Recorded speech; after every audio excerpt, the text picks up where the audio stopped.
will still need teachers.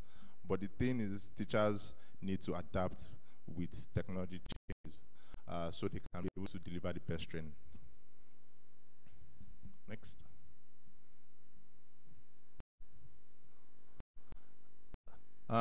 So this is just a snapshot of some of our trainers. And these are like the guys that are doing amazing work on the haptics, delivering the Google digital skills. And you're going to see some of them here under the session for teachers and the one for students. Sorry.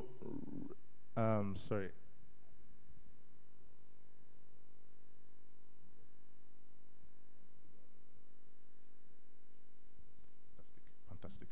All right, so just one slide is missing. I just want us to log into a site called kahoot.it. Okay, so if you have internet access, go to KAHOOT.it.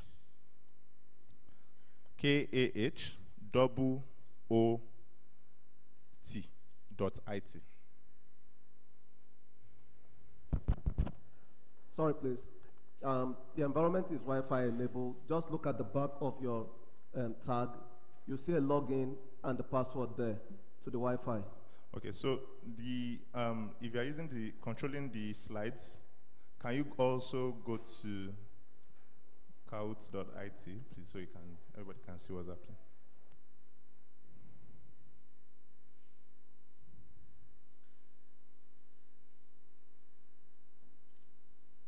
So I'm sure they're going to ask you a game pin. So the game pin is 489446.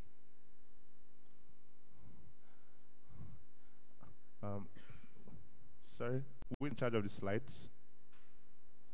Yes, can you just go to kahoot.it? KAHOOTIT. What do you say? Oh. 489. Okay. Let me see. Okay. All right, never mind then. Maybe there's just an issue. So I just wanted to show an example of how interactive learning can be. So it's actually like a short test, like just 3 different questions from what I just went through. Okay, maybe you want to log in. And just 3 questions just to see how everybody in class can participate with the test, and you can actually see the results. 489446. K8. Does it work? It doesn't work. Okay. So never mind then. But you can just try it out later. Probably that was a mistake from my side when I was setting that up. Yes. So that's pretty much my talk on future of learning, the future of work. And I hope we've been able to get 1 or 2 things from this. And I hope to see you at any of our sessions. We also have an exhibition, Grow with Google, where you can see the range of products. At the 6th floor. The exhibition stand is at the 6th floor. You can visit us. We can give you more information about digital skills program. We can sign you up on the online learning portal, which is free, 100% free. And just answer any other question you might have around digital skills. So I'll see you around. Thank you very much.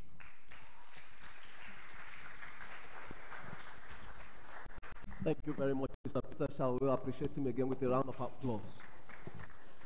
Please, you can follow Mr. Peter on Twitter. His handle is IamGemini_. Thank you very much for the wonderful presentation. Quickly, I'll be working from time to time with my friend, my colleague here, Joy. Joy. Hello, everyone. Okay, so to join the conversation on Twitter, the hashtags are the Future Teacher and Edustart Summit 2019. Also, in case you have questions or you want to drop comments, I would like you to go to the link slido.com.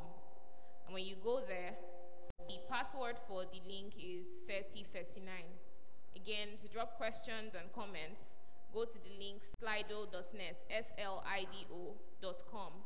And then the password is 3039. Thank you. Thank you very much, Joy. Now to go into our panel session. Leading the first set of panelists upstage, it's my pleasure at this point to invite Mr. Abraham Owosheni. Mr. Owosheni.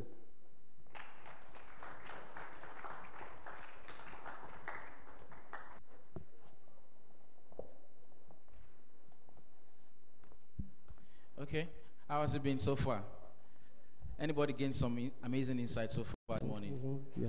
Okay, we're going to the panel session now, and it gives us an opportunity for us to get this going and interact with our panelists. And for me, one of the striking points I took from Edustart 1.0, because yes, knowledge is not meant to lead to storage but to application.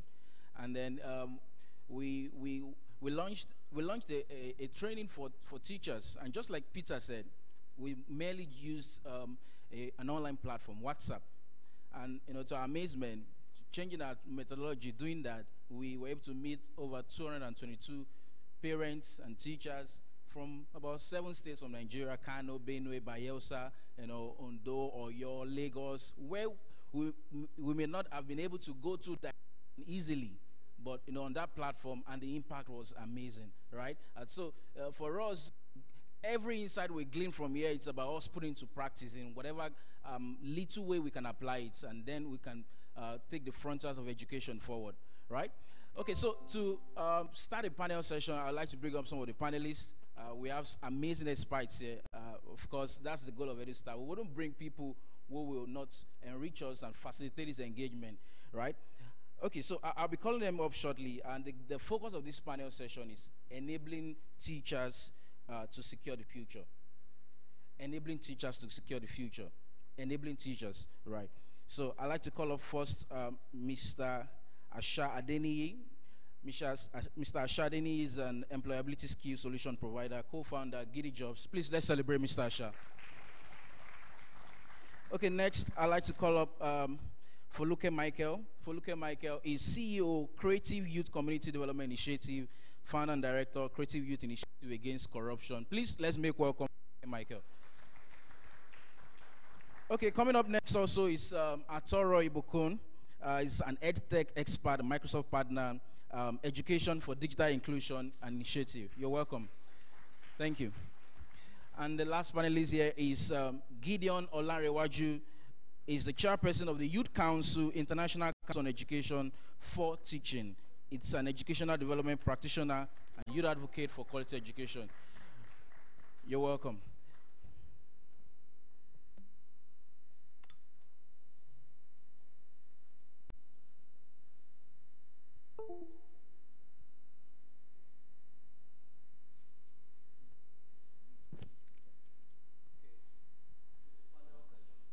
I think I will quickly want to invite Dr. Ramon Yusuf for a word of welcome from the National Universities Commission.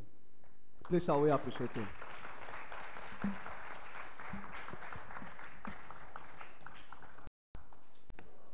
Welcome, sir. Thank you very much. Let me, first of all, apologize for being a little bit disruptive of your program. Of course, after all, we have all been talking about disruptive technology, so we should be getting used to a bit of disruption here and there. I bring you very warm greetings from the Executive Secretary of the National Universities Commission. I came for this workshop to represent NUC just to show our support for what Covenant is doing. We are really very proud of the initiatives of Covenant, and just to also assure beyond giving support, a lot of the things that I've heard this morning, starting from some part of what the Vice Chancellor said to what the keynote speaker, Peter, said, I'm convinced that we're on the right track. How many teachers are here? Excellent. All of you are university teachers? Basic education? Yeah, so it's a good mix. The good news that I have is that for getting a bit work on technology. Technology is good, but technology is not what education is all about. Because what we do all these points out the future of job, the future of learning, is important for us, of course, to flow with it. Also, Peter made a very important point when he said that he's sure that the teacher is not going anywhere. That's a matter of fact. The teacher that is relevant doesn't have to disappear. He or she just needs to adapt to the new demands and the future demands. Whether we like it or not, we should continue to require specialized knowledge.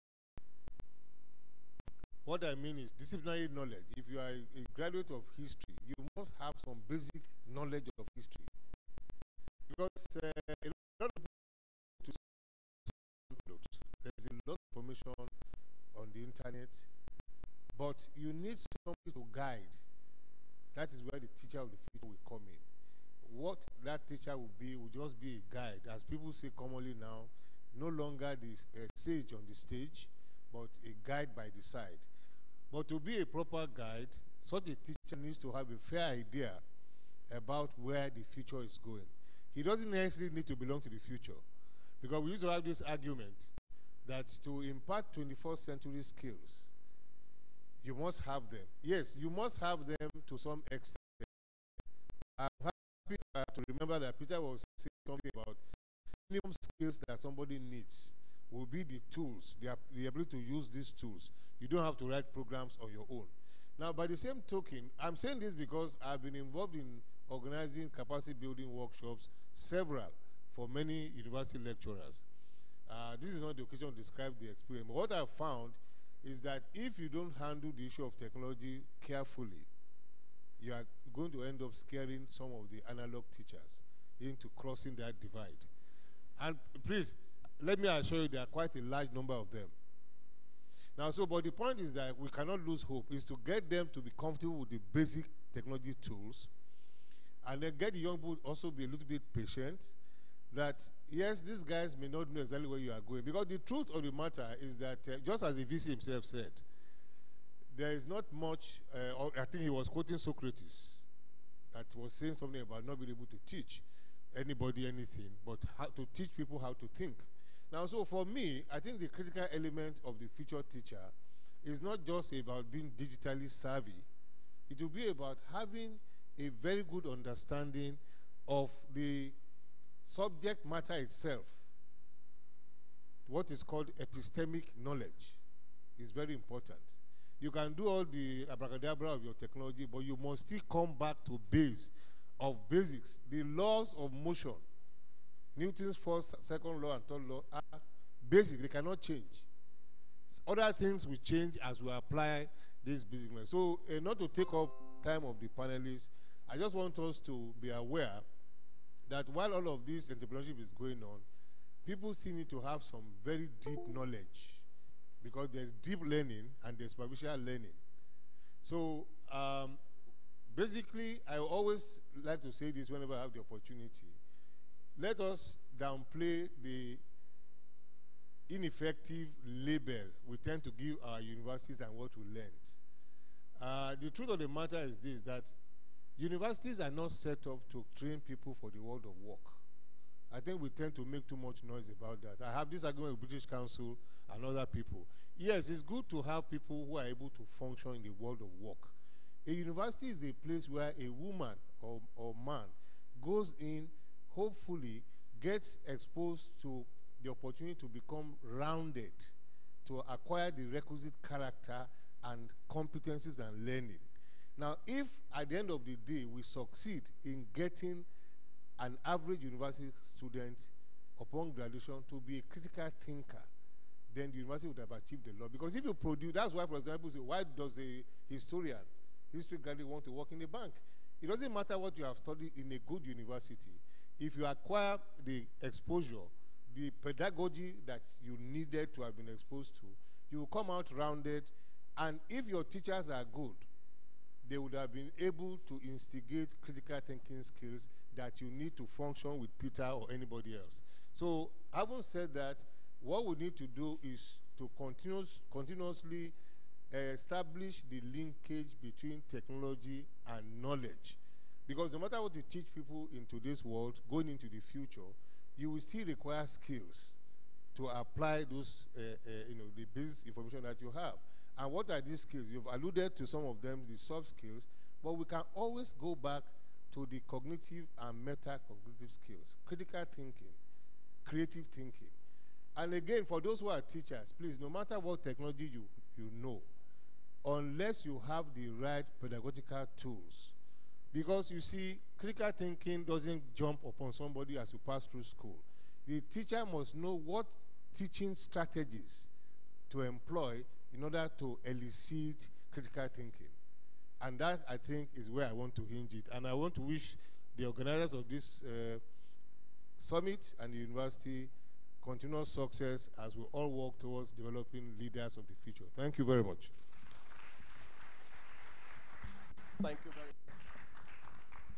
Please shall we put our hands together again for Dr. S.B. Ramon from National Universities Commission.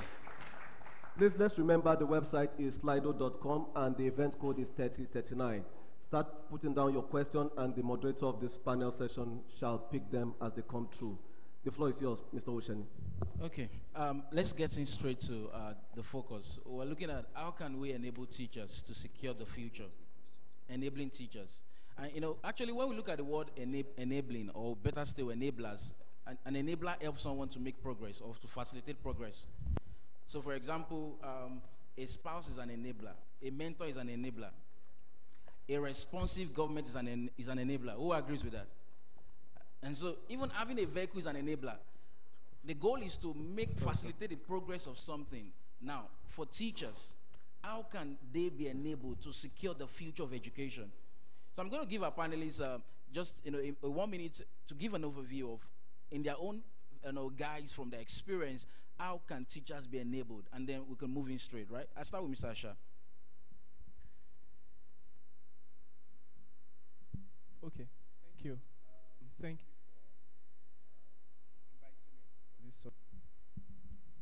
Thank you for inviting me for this summit. I'll start the thing. The Vice Chancellor was very apt in the conclusion of his presentation about teachers. The teaching is to make the student a lifelong learning. Last year, our company was involved in a project with the Center for Research Education in the U.S. And that was one. We had two what's it called now, research points, and that was one of it. At the end of the research, we discovered that one of the things that the teachers must instill in the student is to make them a lifelong learner. So one of the things that will enable we are here, I saw one of the things that will enable the teacher is to understand this basic point, that your point is really not to distill the knowledge. Let me give you an instance to buttress this point. A lot of us had favorite subjects when we're in school, or if you're still in school, you have a favorite subject, and you tend to spend a lot of time reading that course, thereby drawing your attention from the other courses, right? So what the teacher is supposed to do for you is to understand, of course, the second point, research point, and the result was to personalize this learning. So when the teacher understands that, first, it's supposed to make you a lifelong learner, helping you to acquire those soft skills that our speaker spoke about, to enable you stretch your mind, to be able to study, to be able to get those learnings that you need to get. So that will also help you to get the required knowledge that you should get in school. So the first thing I would say is create an objective for the teacher. Not just anything, not the traditional objective of, the teacher needs to distill a lot of knowledge. They need to, like the VC said, which is very correct, the end of the year assessment to test the IQ or to test, how vast this person is. The first thing is to help the teacher understand that this student is supposed to be a learner.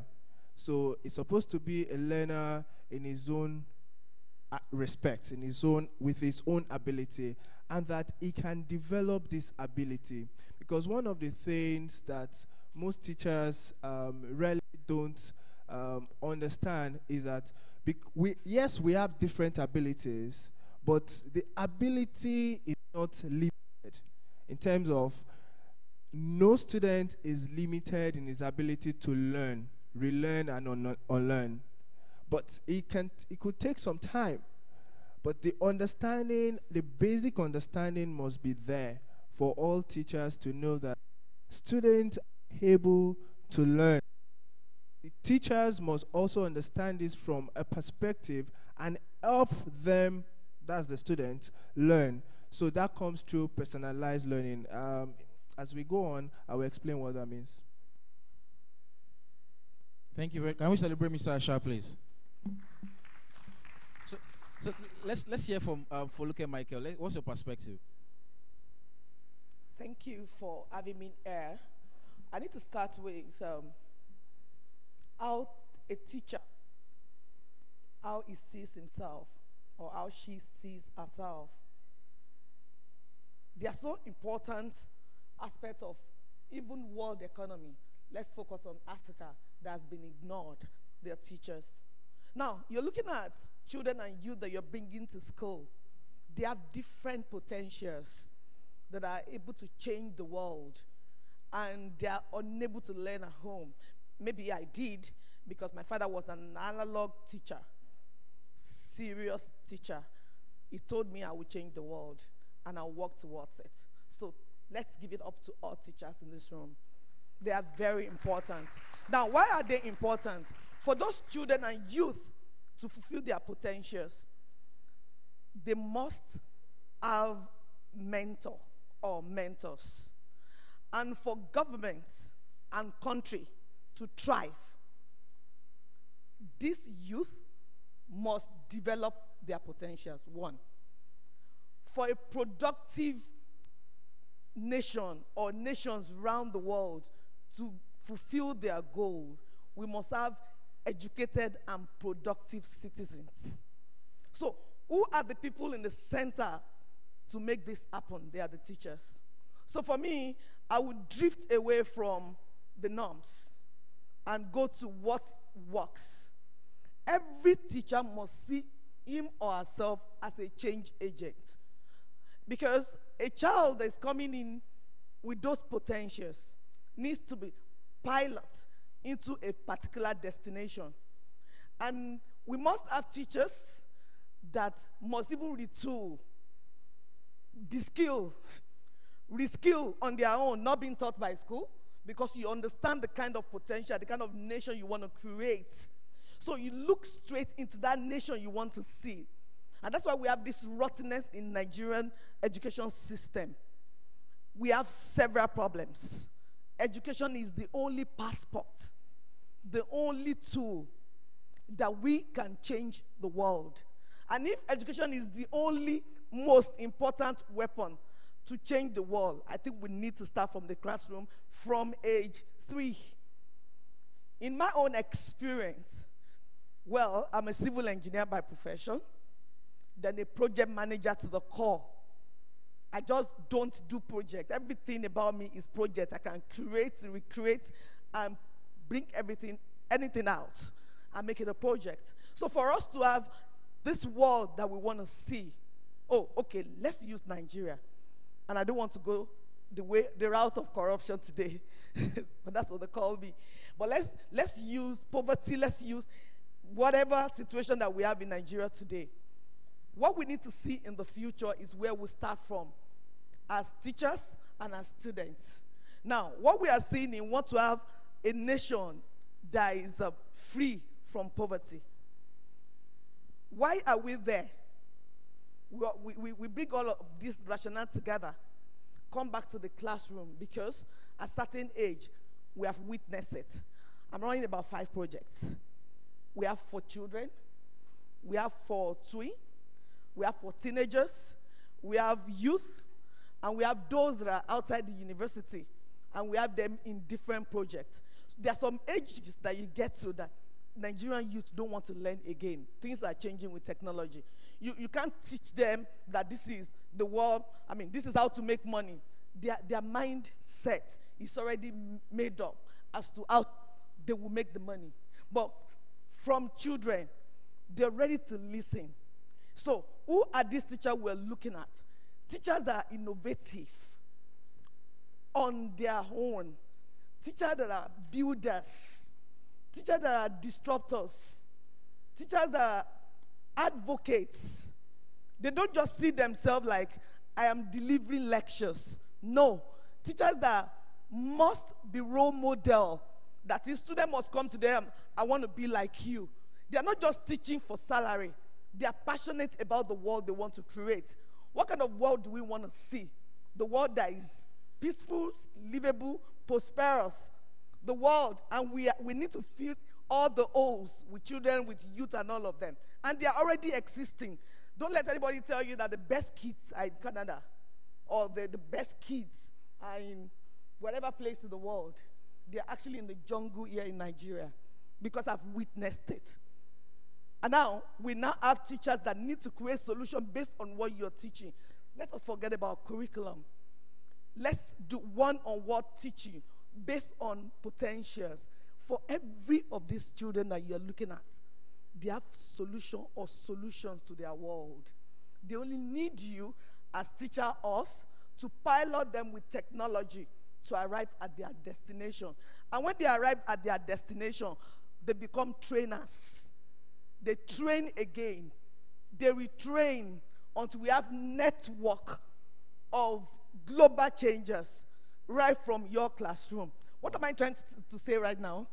This particular teacher is not just going to just be a teacher because he or she is earning salary, but a teacher that has made innovation work, whose idea also can begin to generate money, so that we can now also have teachers that people or students can look at and celebrate, basically. Awesome. Can we celebrate that? Thank you. Thank you.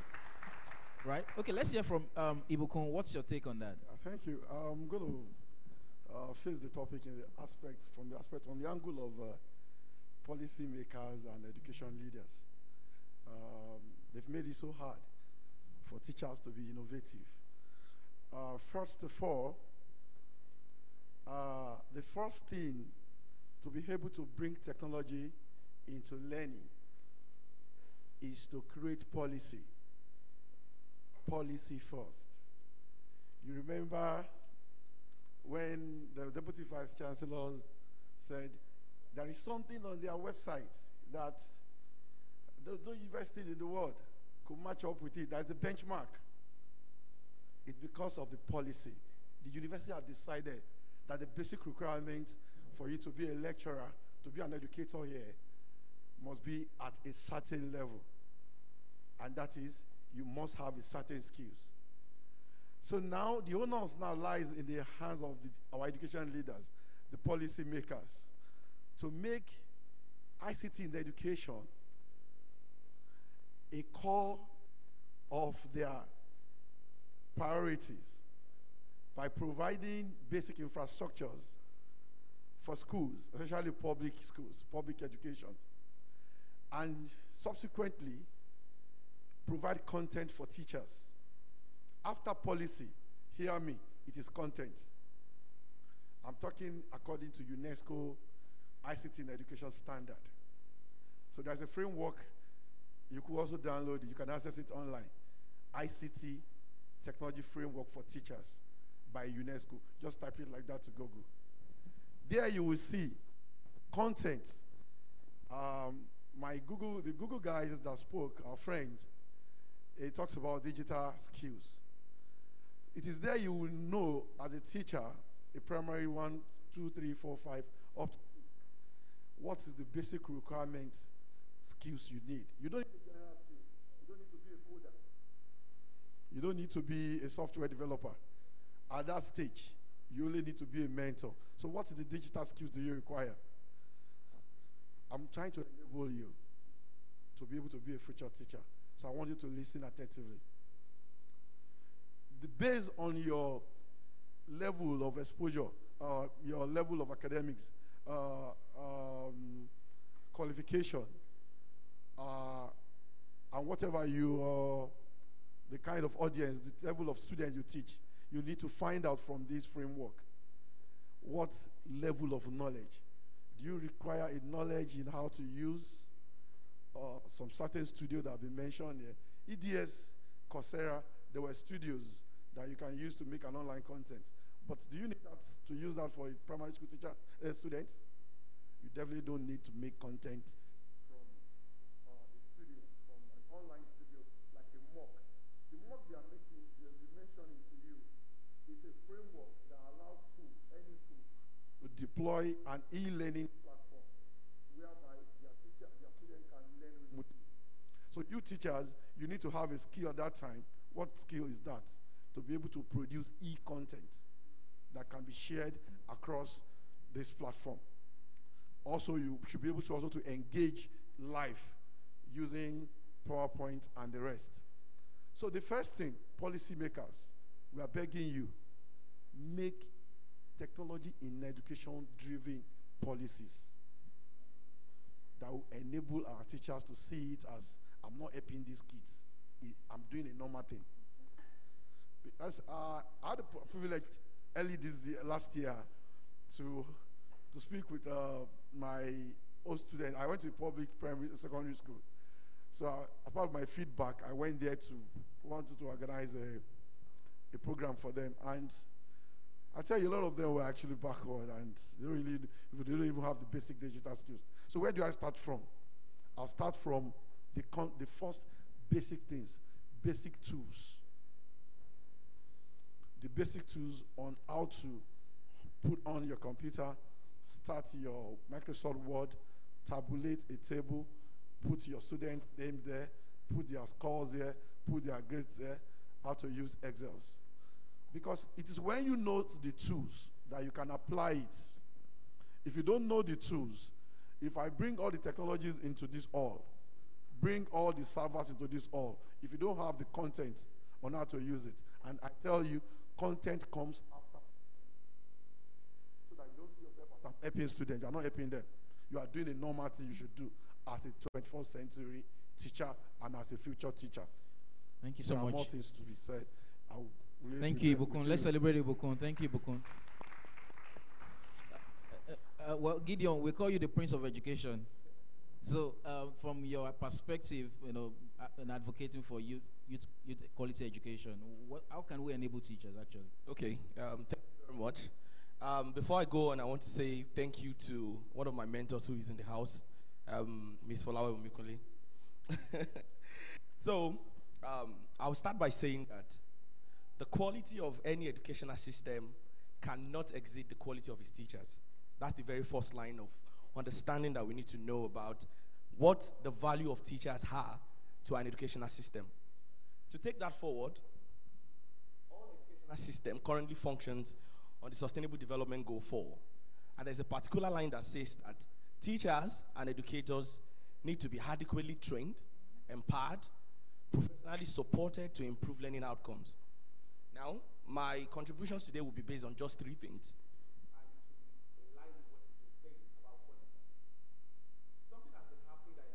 No pay attention. I think my voice is loud enough. And that would be that teaching in Nigeria is beginning to become deprofessionalized. Teachers do not have the motivation again. The quality is not there. Now, you have 3 categories of teachers that we can enable for the future. We have the educators. Someone like you, someone like me that run non-profit, someone like Ms. Folawe that has NGOs who are promoting educational development in the country. We have para teachers, teachers who are not trained officially in schools to become teachers. And then we have teachers. Now we are talking about these 3 categories of individuals and how we can ensure that they are ready for the future. So I'm going to say 3 things are important. The very first thing is quality. The second thing is motivation. And the last thing would be effectiveness. Now as we go on, I'll share more and more, but we need to understand one thing. If you ignore the significance of teachers within an educational system, then the whole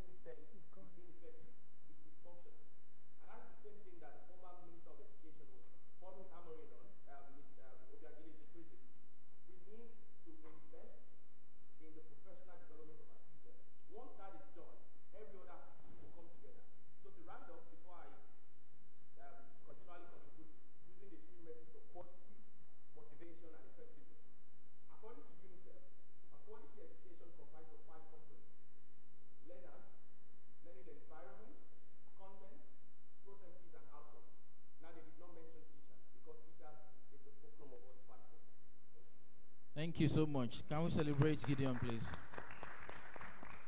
I'll come back to Asha quickly. I know you run Graduate Finishing Academy, and you can see that gap in the industry. So how can we actually bridge that gap to enable teachers? Is it that the content from the four wall is different from the world of work? What can we do to enable teachers to churn out content that will be responsive and in alignment to the world of work? Okay, I think we should start by saying that the future. When we talk about future of teaching, we're not just saying that the future is only about technology. So it's about teaching as a style. Okay, then breaking that down, I would say there are two categories. So there is a functional teaching, where you come to school, you study engineering, mechanical engineering, there's the functional, you study medicine, and then you go on to become a doctor. But I think one of the things that we're talking about here is about the value-based teaching. What will really make a good number of people succeed, even while, so for instance, if you study medicine, I find out that, probably you're going to do something else, or you're called to do something else, or your passion is about something else. So how can you also go ahead to succeed in those other areas, or irrespective of even what you study? So you study a course like French, or you study English. Can you go ahead to start a business and succeed in the business? So that's my focus for teaching. And I think if we focus on the value-based teaching, which is supposed to instill the values that will enable you to succeed. So for instance, let's use Covenant University as an instance. So you have the values, right? You have spirituality, you have sacrifice, you have hard work, and so those other things. So if you are able to use that value, so let me break it down a bit. There's this recent what's it called now? There's this recent outcome of research that says something about the growth mindset, right? And grit. So if you bring these two things together, you see that success is actually predictable if you can instill the growth mindset through your teaching, and if you can instill that growth mindset with some form of passion and persistence. So you take anybody as an instance. So whatever you do, whatever you teach, whatever you're teaching, whatever student you have, if you can instill this value of grit, of saying talent is overrated, but I'm not going to qualify success based on the talent you have, but based on the work you do, based on the amount of sacrifice that you give to that work, and you are able to produce outstanding results. So for me, I would say let's tie this on the value-based teaching. Yeah.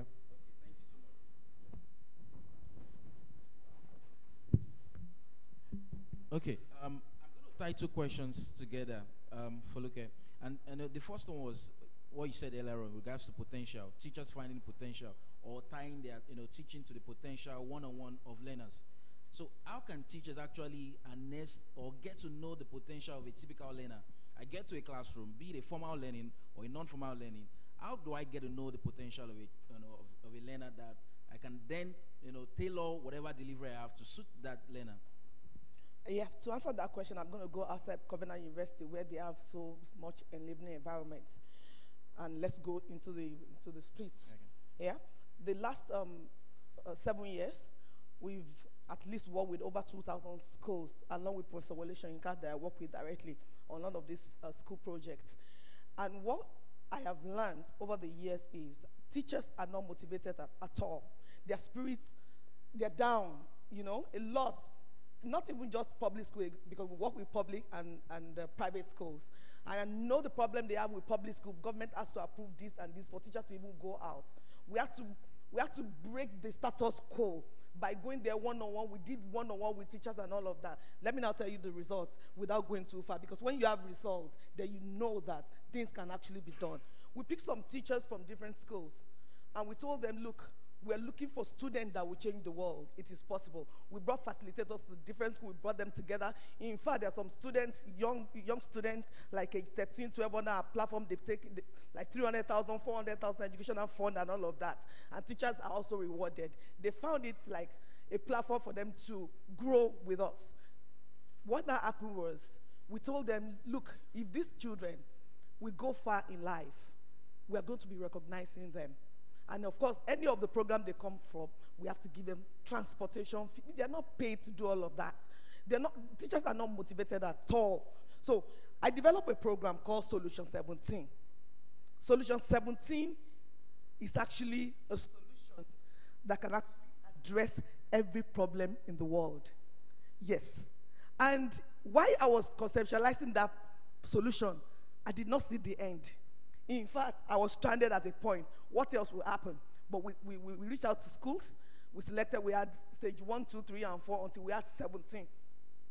We had 17 students from different schools, cut down from like 2,500. And then we groomed them and all of that.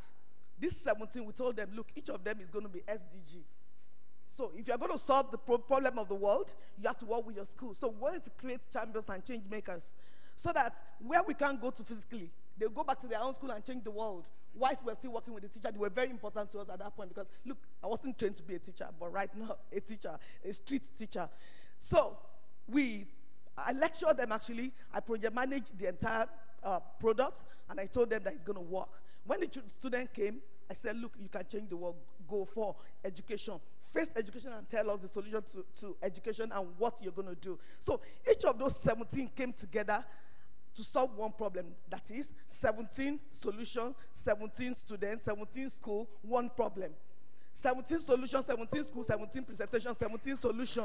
Now, it was painful we didn't get sponsor, but you know, I was passionate about it because I knew that there was going to be world-class solution. It was faith. Faith is want to see the world that is doable, is livable, okay? And work towards it. What that became was, we got to the middle of the project last year, and we were almost stranded, but we believed that something was going to happen.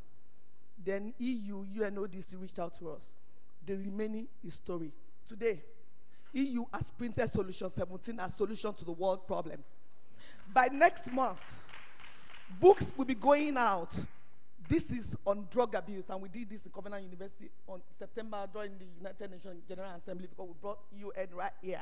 Now, the solution we're now talking about is applicable to poverty, corruption, policy, whatever it is that we're going to talk here today, we have solution for them. They were, you know, the co-creator. Imagine that I'm mentioning you, Amaka, 14 years old, co-creator of Solution 17. They are change makers already. And look at the teacher. We selected some of them as trainers. They go with us to everywhere we've gone to make this work.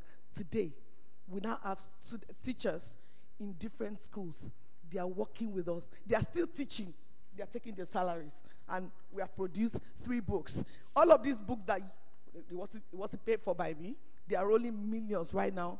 By September, April 2019, these books will get to schools, not because, I'm not going to be the one to take them to school. EU and UNODC as printed, and they are online. We're going to fix them online so that every student and teachers can learn that they are not just limited to their classroom. This is very good. They are change agents. Thank you so much. You. Amazing.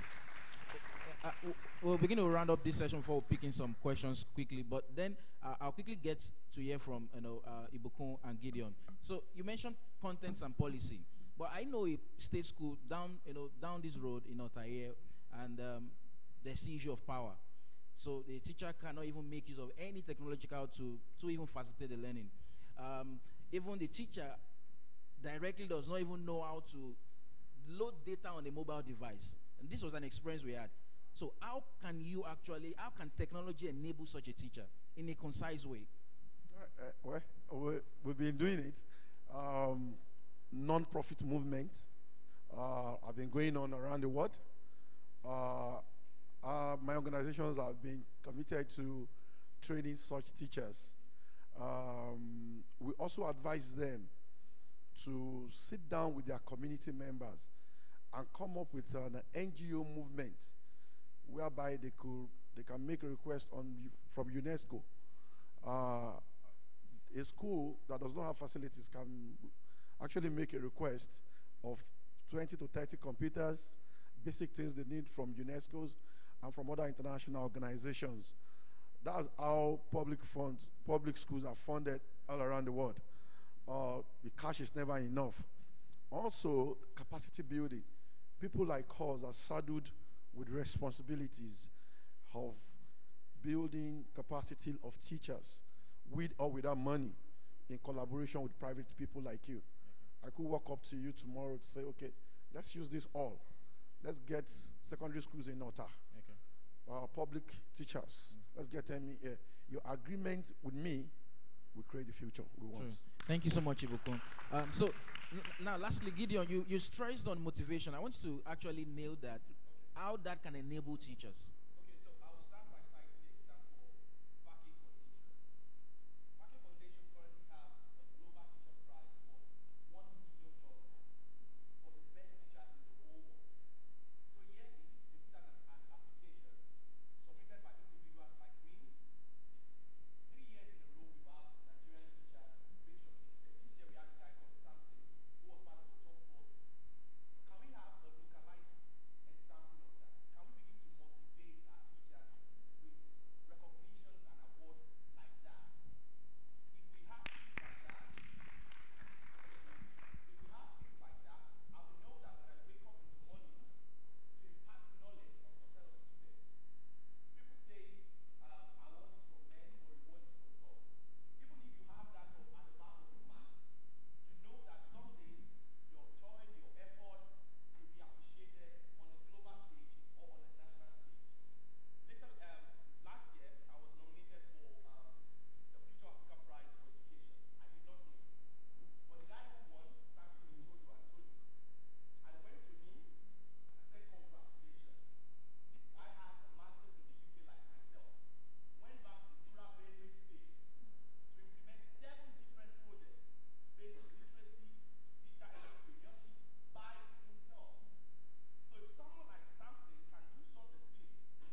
Thank you, Gideon. Let me cut you there. We have some questions from Slido, and I'm going to just take one or two of them. But then, you talk about motivation. When I look at the word enabling, I see a root word in that word enabling, which is ability. And when we go to the school of motivation, we talk about intrinsic motivation and then the external one. So how can we actually get teachers first to be motivated from within before the external one? You'd like to speak on that very briefly? Sure. So one thing that allows every individual to live to their fullest potential is an understanding of your purpose. Teach for Nigeria identifies young individuals across the nation and working professionals who will resign from PwC or NESIL or return from the UK with a fully sponsored scholarship doing a master's to go teach in rural communities for 2 long years. If you are not passionate, deeply passionate, you can't do something with it. So now I would say teaching is a calling. Not what you just wake up because you are unemployed to say, I want to go and teach. No.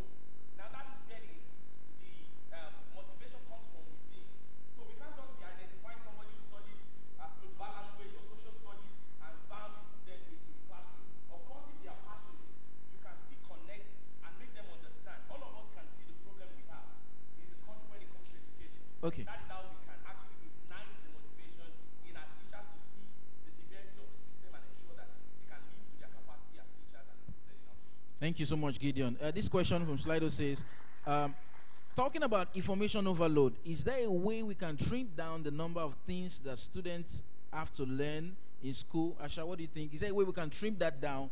Information overload, when they learn so much, they get to the world of work, they can't remember anything again. No. I don't think so. I think that's why I spoke about what I said about how students learn.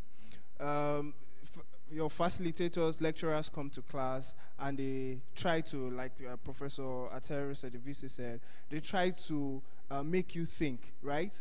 But at the end of the day, even in Ivy League University, you have to go back and do a lot of study. So what you call information overload is not really information overload, because in all cases, not just education, not just in school, even when you own a business, when you're running your company, when you're doing product development, you have to learn a lot. You have to read a lot. So it's not information overload in quotes. It's not that you have to spend a lot of time and study. No, that will be there for everything. That will always be there. So you just need to learn how to learn, what to learn, how to study. And maybe I shouldn't say study. Maybe I should just focus on the word learn, because you continue to learn. Thank you so much. All right. Can we celebrate all of our panelists, please? So the key findings from all of our discussion here, Asha stressed on value-based learning, and that is key. Whereby formal learning gives only a foundation, a platform. But when learners actually equipped with various values, they can actually take further and soar in the world of work wherever they are in. And Foluke also stressed on the fact that potential must be harnessed first, and learning must be tailored to that. And Ibuka also stressed on the fact that technology can be applied. And thank you, Gideon, for the insight on quality and motivation. Please, let's celebrate them once more, please. Let's just have a group picture before we leave. Let's have a group picture, please. Thank you very much for the wonderful session we've just had, moderated by Mr. Abraham Owosheni, with the subject of discussion being enabling the teacher to secure their future. Please, once again, let's put our hands together for this wonderful set of panelists. Yes, please keep your questions coming on slido.com, and we will be reacting to them as they come. Mr. Peter, I have a wonderful question for you on Slido, don't worry. And if I don't have the privilege of asking him that question, I'll ask him on Twitter, and I'll actually get it across to you guys. Thank you very much. Without much ado, I would like to invite my friend, my colleague, Joy. Podium. Joy.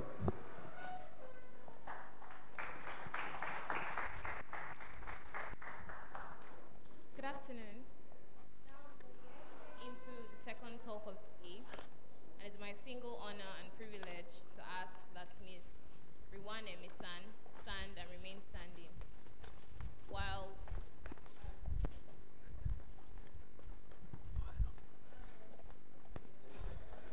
The download.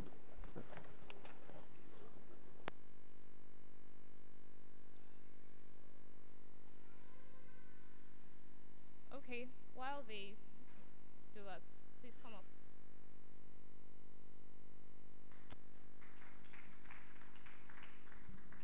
Good morning, everyone.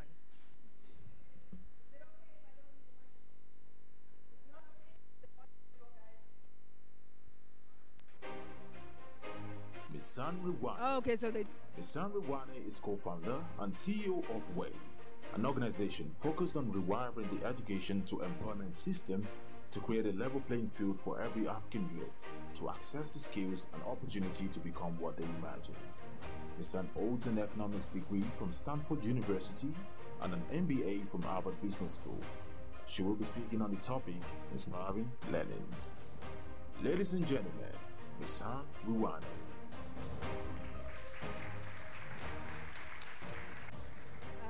Good morning turned afternoon, everybody. Thank you for having me. All protocols observed.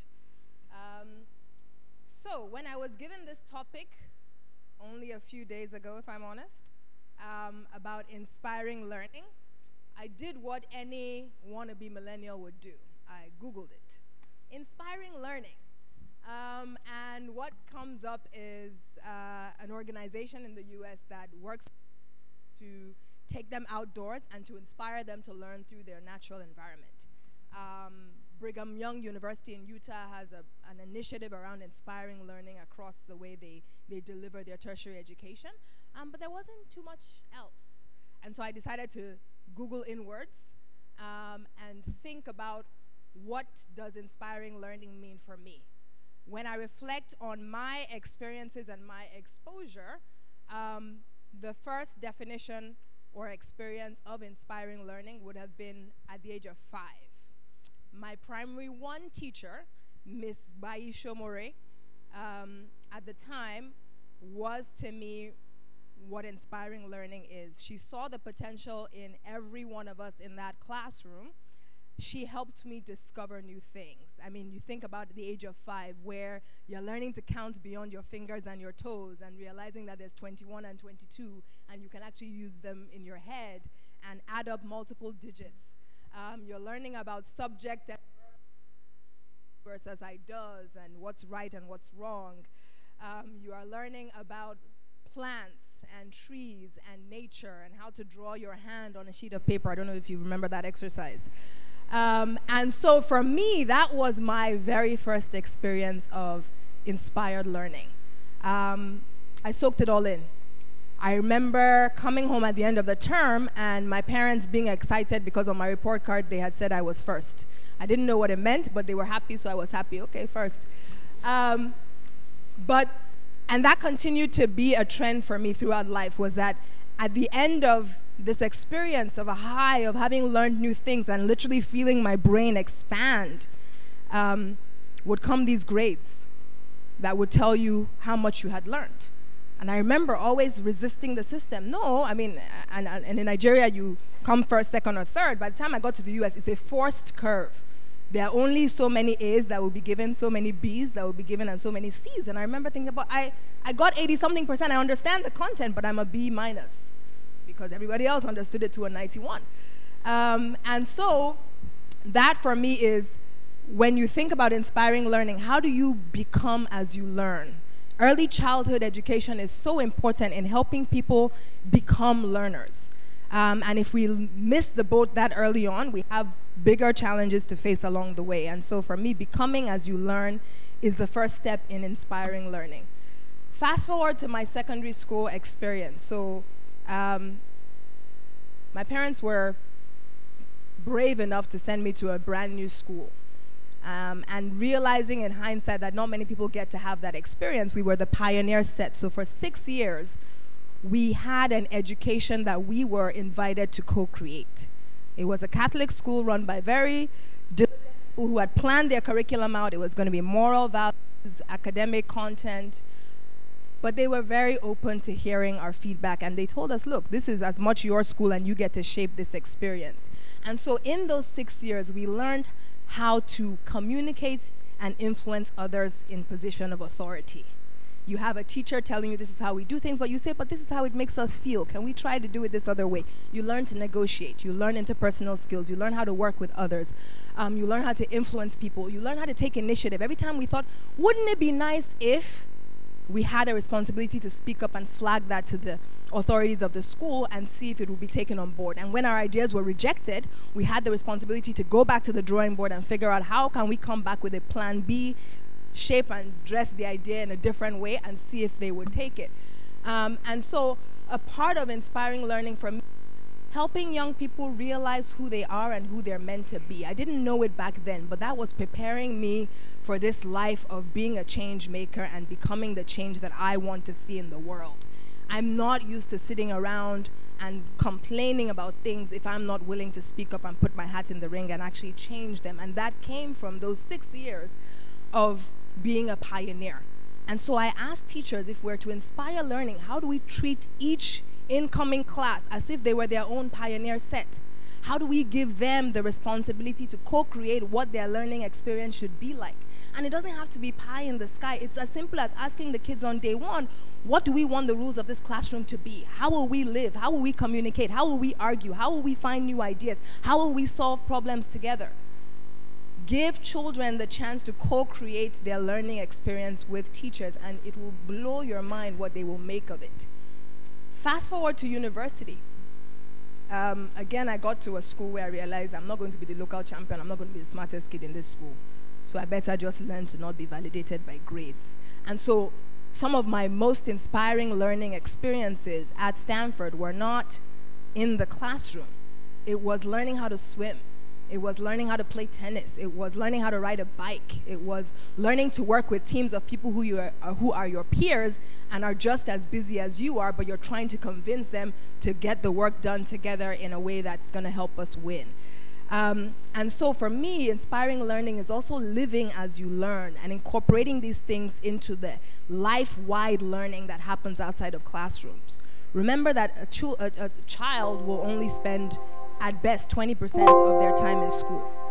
And so as teachers, it is our responsibility to inspire young people to learn and connect the dots for them in terms of how to learn outside of the classroom.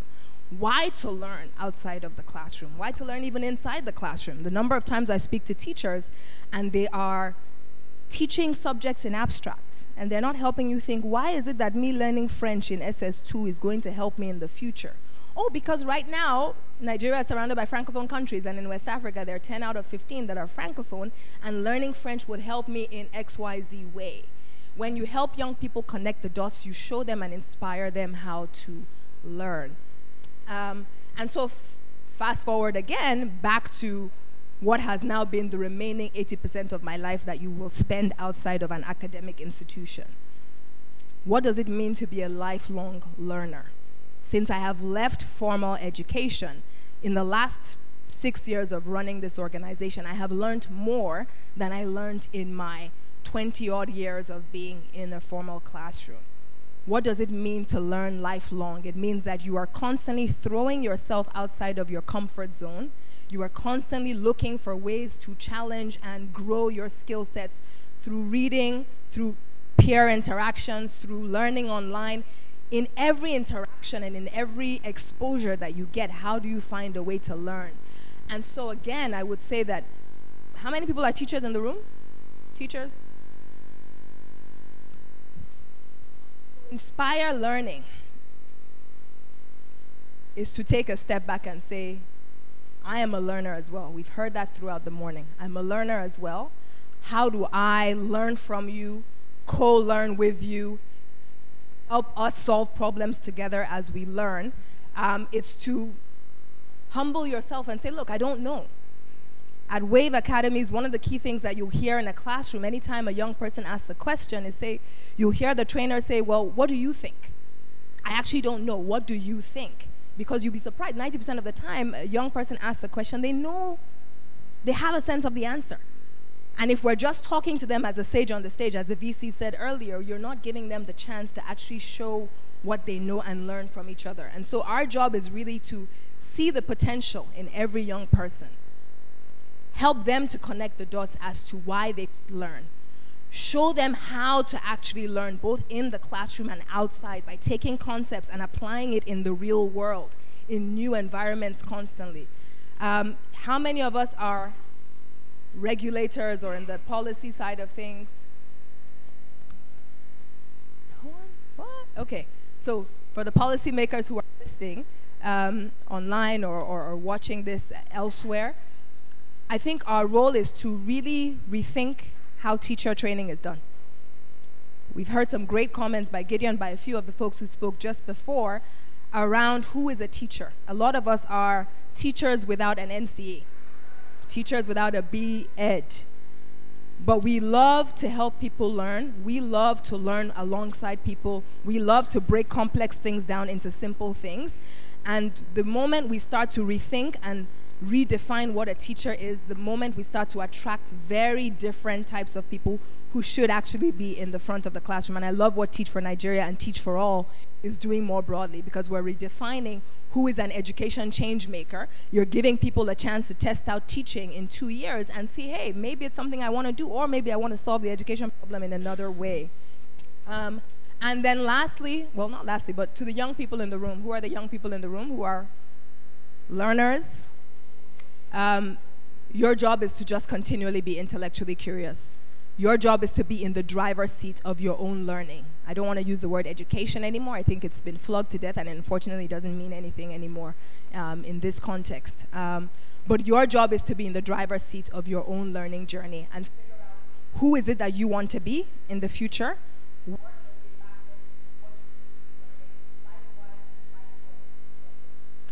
To the businesses in the room, any businesses? Google. I think our responsibility is to bridge the gap between the classroom and the industry. How many of us are partnering with our local secondary school, not in the usual adopt a school way, where I'm building your infrastructure, I'm giving you a nice library, and we lock it up and we move on? How am I engaging and bringing professionals into the classroom to connect the dots for me as a learner as to where my learning ends up? What does it mean to love math today and become a software developer tomorrow? What does it mean to love history today and become an anthropologist or a lawyer tomorrow? How do we go into the classroom and help to bridge this disconnect between education and employment and help people figure out what are the skills that they need to learn over the next years to become who they want to be as professionals? And then lastly, to the social innovators in the room, I know there are a bunch of us here. Our job is to continue to innovate on this problem, figure out who's the right sort of teacher, who should be teaching, what does it mean to be a learner, what are the right systems that government and the rest of us can scale. Someone said earlier, and it's one of my favorite quotes, I can't remember where I heard it, but no country can rise above the level of its education system. And in the same way, no education system can rise above the level of its teachers. And I hope that today we've been able to at least challenge what it means to be a learner. The final quote is from Gandhi. He says, live every day as if it were your last, but learn every day as if you'll live forever. And I hope that we will all, in our own little way, try and inspire some learning today in our world. Thank you.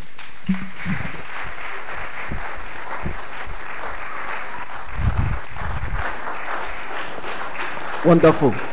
Please, can we put our hands together again as we appreciate Mr. Ruwane? Thank you for the impactful delivery. That was scholarship at another level. Thank you very much. Quickly, we'll be going into our third talk of the day, and it is my honor and privilege to invite Yomi, ably represented by Omoshende Olobayo of Softcom. Please, can you rise and remain standing? Yemi Olobayo is a veteran of Softcom Limited. As Chief Solutions Officer, he focuses on the successful delivery of the company's enterprise solutions. He's been involved in some of the company's most successful projects, including partnering with the federal government of Nigeria to deliver the Empower program. Omosendemi holds a bachelor's degree in Information Communication Technology and is also a graduate of the Stanford University School of Business. He will be speaking on the topic, Technology Tools for the Future Teacher. Ladies and gentlemen, Sendemi Olobayo.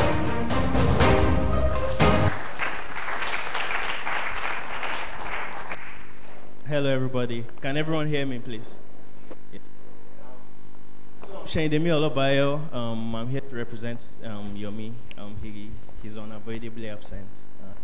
I'll be speaking on technology tools for the future teacher, and I sincerely hope I at least can do justice to it as the cases. To begin this conversation, I would like to first speak to the DNA of today's student.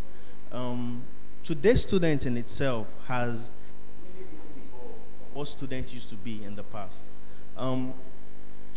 So to a very large extent, today's student, I think during the panel discussion, or during the panel conversations around how exactly can we impact learning today as the cases.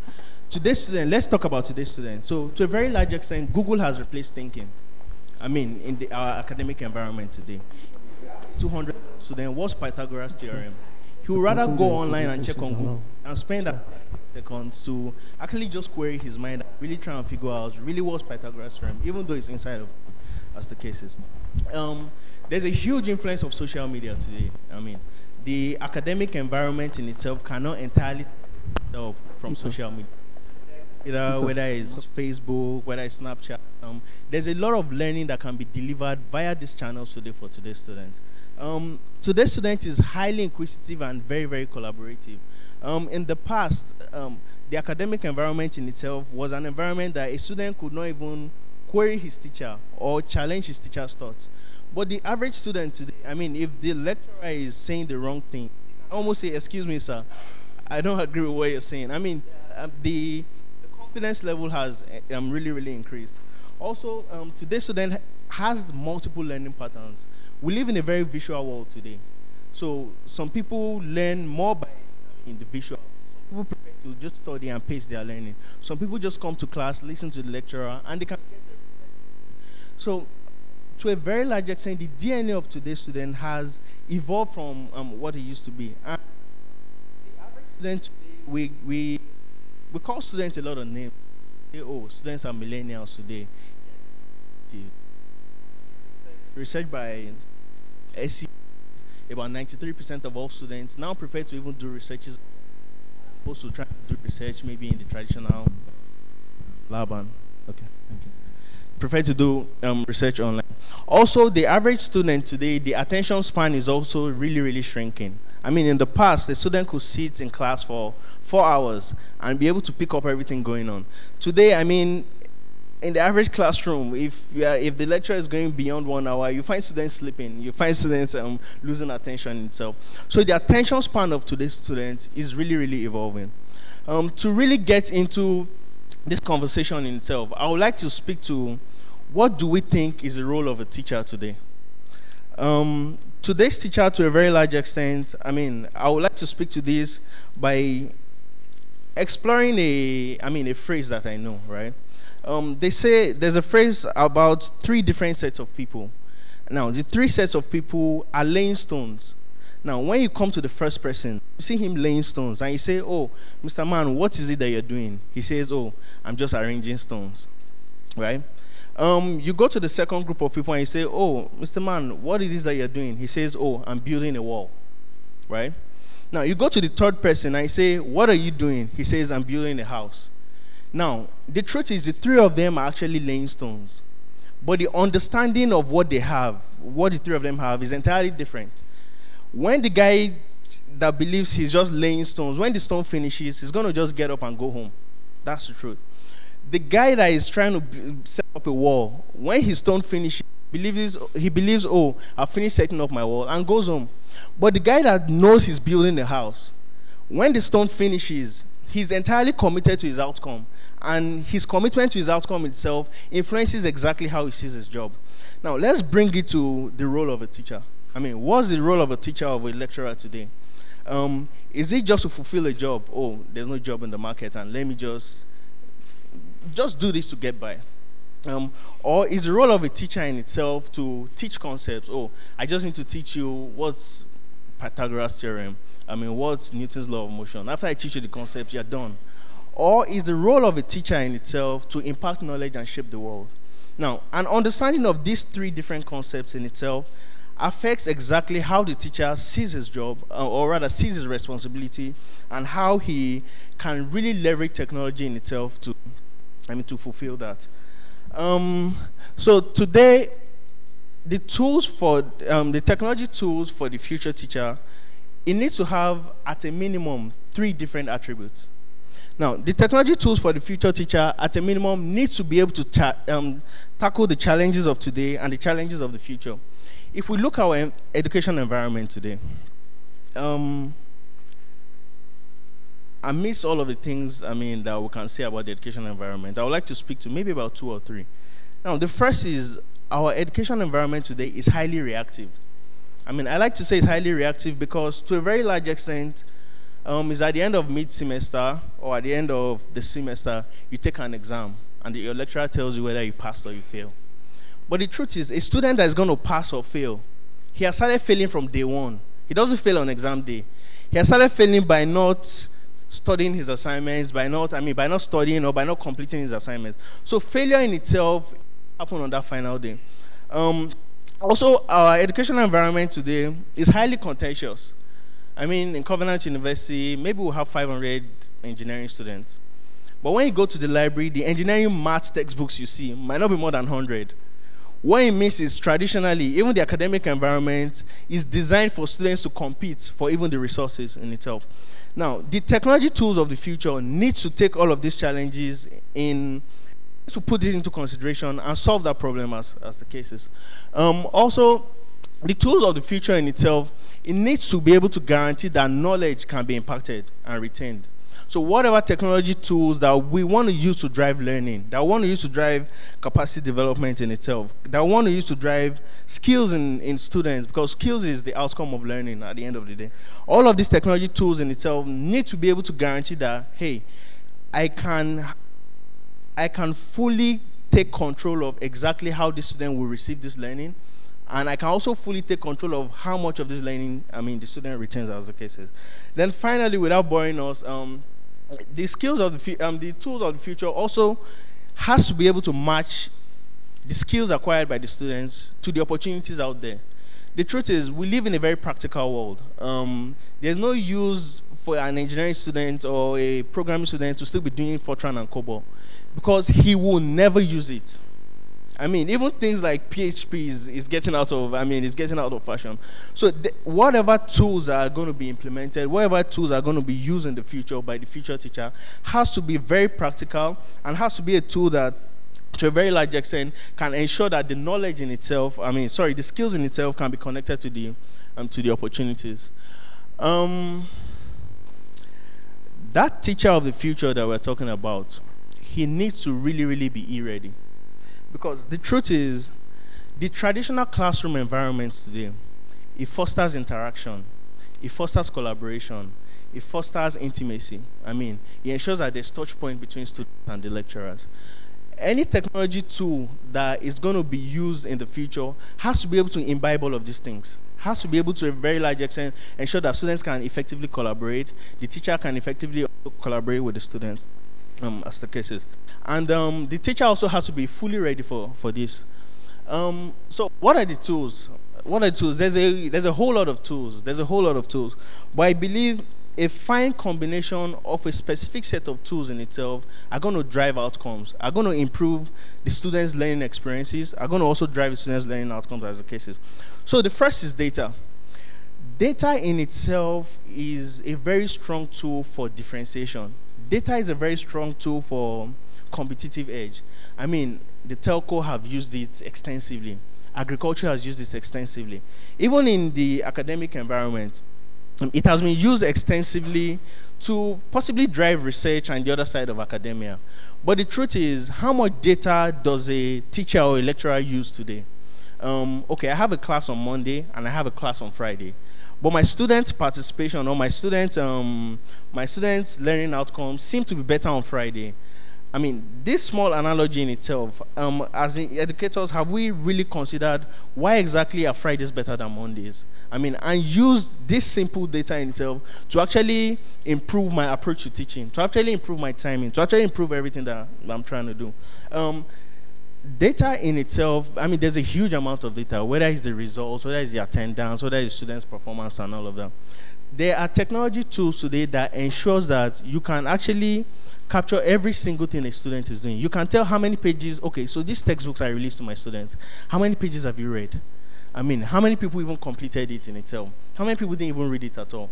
Now, that data in itself can tell you, I mean, you can automatically know this is the kind of students that is going to thrive. This is the kind of student that is going to differentiate himself. Now, by the time we start layering new age technologies, things like pattern recognition, things like artificial intelligence, on top of all of this data that we have, then we can now start really, really differentiating the students as the cases. Imagine a case where for every single textbook on a learning management system, or for every single course material I release, I know it's going to take a student 3 hours to read it. And the system itself can tell how many pages or how long it takes a student to read every page. Now, imagine using this in a timetabling environment. A student inputs his CA test or his final year exams into his application. Now, with machine learning and pattern recognition, you can easily tell, and you already know how long it will take the student to read. Now, if the student has not started reading on Tuesday, the system itself can automatically tell the students that, oh, hi, Stephen, I understand that you have an exam on Tuesday. If you don't start studying by Friday, it's highly unlikely you finish studying. Now, things like that are new age technologies that need to actually be imbibed by the teacher of the future. The next is learning management. How do we deliver learning to the students? There's a huge amount of content, and content in itself has really, really been innovated, and will continue to innovate around content. But how do we deliver it to the students? How do we ensure that some of them are self-paced? How do you ensure that some of them are mandatory? How do you ensure that the content in itself is tailored and localized to the realities of the students? Learning management. How do you ensure that in a case where connectivity or infrastructure is a challenge, you can deliver it offline? How do you ensure that you can effectively ensure that the student can consume the content in the right kind of way? For learning management in itself, mobility has been proven to be a very, very effective tool in delivering learning to students. So the library is only going to be open maybe at max until 12 a.m.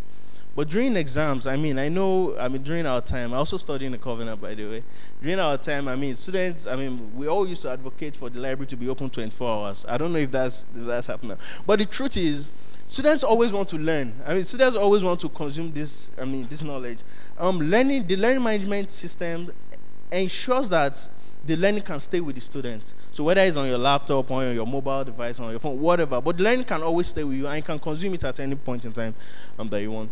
Also, blended learning, like I said, and also as it was rightly mentioned during the panel conversations, learning needs to be blended to our use case. One size fits all does not work for learning anymore. There needs to be learning that is tailored to very specific use cases. Now, in a use case where it needs to work offline, then we need to figure out how it should work offline. In a use case where there are practical learnings that needs to be imbibed, we need to figure out how to ensure it works in that way. Then finally, every single learning platform in itself, it needs to be tailored to the realities of a student. Like I said, we have to be able to tailor it. We have to be able to ensure that assessment, how do we assess students? How do we ensure that students cannot beat the system? How do we ensure that learning that we spoke about can be imbibed and can stick with the students? So whatever technology the teacher of the future is going to use has to have the right combination of this. It's almost like cooking. You can't have some too much and some too little. It has to have the right combination of these, and has to also have the right amount of content to deliver this for the student as the case is. I think, okay, so as Softcom, part of what we do is we like to say we innovate to solve some of Africa's biggest challenges. If we look at Nigeria or Africa today, what are some of the biggest challenges that we have? First is identity. We can't identify ourselves enough. The Nigerian government itself knows only about 36 million.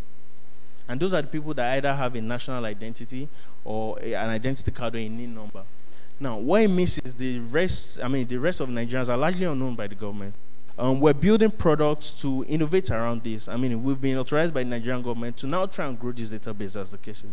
Another problem area we're focusing on is also payment. So how do we ensure that we can pay ourselves? How do we ensure that our payment is seamless? Right now in Nigeria, there are less than 40 million BVNs. But we're about 200 million Nigerians. So the remaining 160 million are largely excluded from the society. They are largely economically and financially excluded. And we have a product that we're building to tackle this challenge. The third is data, similar to this. And the fourth is learning. For us in learning, we are very big on learning. So we are implementing multiple technologies to help about 2 different universities to drive learning. Currently, we are supporting the federal government to employ, train, and deploy about 500,000 graduates. I mean, under one of the largest social programs they've run. We're also working with a foundation to deploy a learning management system for 3 million students, basically all students across all public universities, as the case is. I think to a very large extent, I would like to close by just throwing some stats at us. In Nigeria today, our reality is only 30% of every single person that goes to secondary school ever make it to the university. The remaining 70%, they fall by the wayside. There's about 13 million children out of school today. Now, what it means is, for every 10 kids that enter primary school, only about 2 make it out. Only about 2 graduate in the university.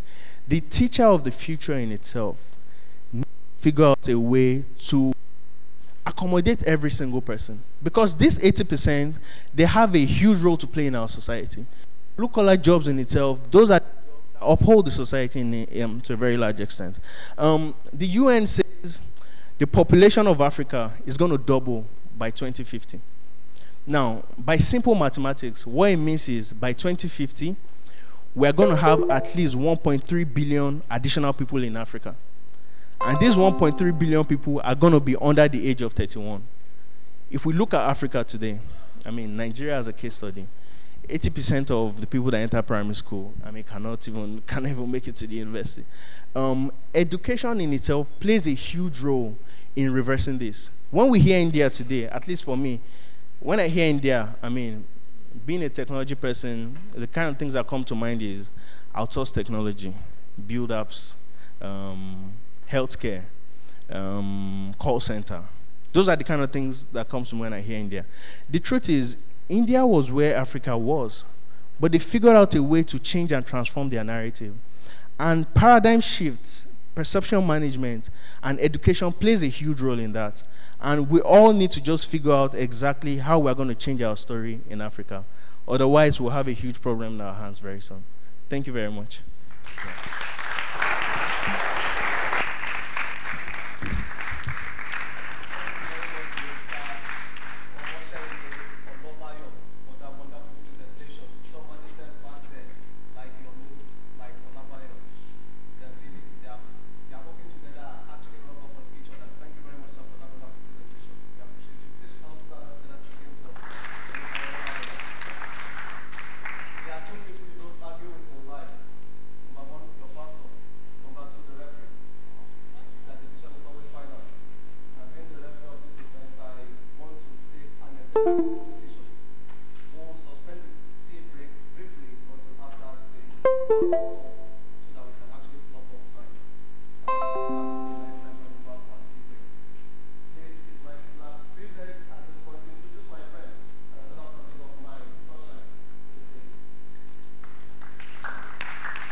Modupe.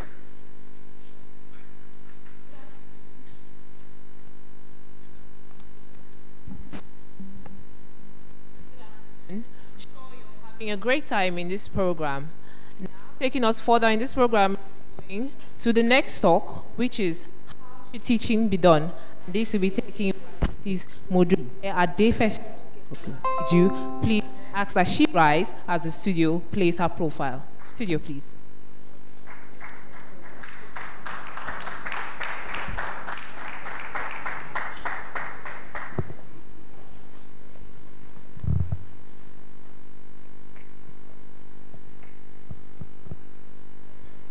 Modupe Adifeso Olateju. Dr. Modupe is a policy expert specializing in public-private partnerships in education.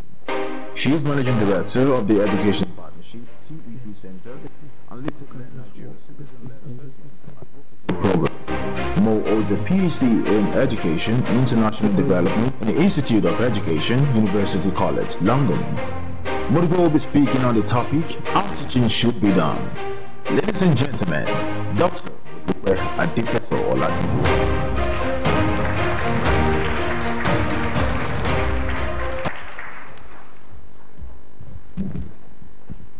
Afternoon, distinguished ladies and gentlemen. It's wonderful to be here. It really is a pleasure to be here. Would you believe I've never been to this university before? And I was just gaping as we were driving. I said, this is amazing. This is fantastic. I love it here. I wish they can open the door. I was telling my colleagues, I said, this is incredible for a private university. I mean, I hear a lot about Covenant. I mean, I have colleagues that, studied here at the Covenant University. But now I can really understand why there's such amazing people. It's great to be here. Thank you. And it's also, wonderful to be received so warmly. I love the audio visual presentation. Considering the fact that I'm the person standing between you and your tea break, I think you've welcomed me very warmly indeed. So thank you, thank you. I have friends in the house, but I think I need to first of all say a huge thank you to the Edustart team themselves. You guys are incredibly professional. Thank you so much for all the work that you're doing. I really do appreciate being invited here. I see Shola, I see Misa, I have, I see my friends in the house, and I know that I'm in great company. So thank you so much again. My job is to talk about how teaching should be done. And sometimes I feel I'm maybe not the right person to talk about it, because the last time I actually taught children was 21 years ago. And I vowed I would never do it again. And the reason for that was very, very simple. It was too hard. And I knew without a shadow of doubt that only the most committed, only the most brilliant, only the most hardworking people really should be teachers. At that point, I realized that I may not have been good enough to be a teacher. And I very quietly took a bow and left the physical classroom. However, many years down the line, I have continued to find myself in situations that involve teaching and learning. Today, I find myself in an organization called TEP Center. And TEP Center, just by way of introduction, is an organization that strengthens partnerships in the education sector. And for us, it's really important that everyone in the education ecosystem is talking to the other person. These are some of the things that we do in the area of research and monitoring and evaluation, project management. For us, it's really important that we strengthen the competencies of everyone in the education sector, especially the teacher. And it's also important maybe to talk a little bit about the Learning Academy, which we have recently launched in TEP Center. For us, this is an opportunity to build real capacity within the sector. And these are a cross-section of the people and the types of organizations that we serve in TEP Center. So I'm going to run into my presentation straight up. The first question I need to ask, though, is how many real teachers are there in this room? Real teachers. Really high, very, very, very, very high. That includes teachers of secondary school, primary school, early childhood, lecturers, universities. How many people? And then, of course, those that also train people as well. Are there people here that train maybe adults, professionals? Yeah? Okay. How many people here are not old enough to be teachers? I see a few behind the first row. Yeah, they don't understand what I'm saying. But anyway, that's fine. I see them anyway. I just wanted to get a sense of who's in the room. And that's because of the first question that I want to ask. This is a question that still baffles us in our organization, TEP Center. And I want to pose it here to see if maybe a few people have perspectives. The question to ask first of all is, if learners or students have not learned, has their teacher taught? It's not a jam question. Stop studying the screen. It's not that hard.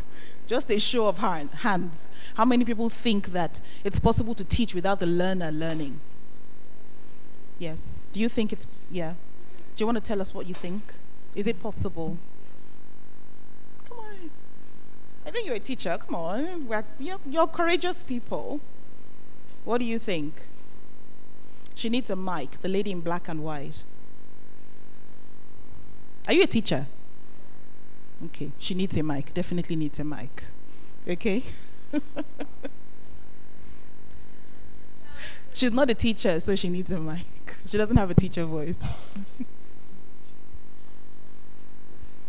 Any other people, whilst she's preparing? Any other people have thoughts? There's a gentleman right at the back. I can only see your eyes because you're so far behind.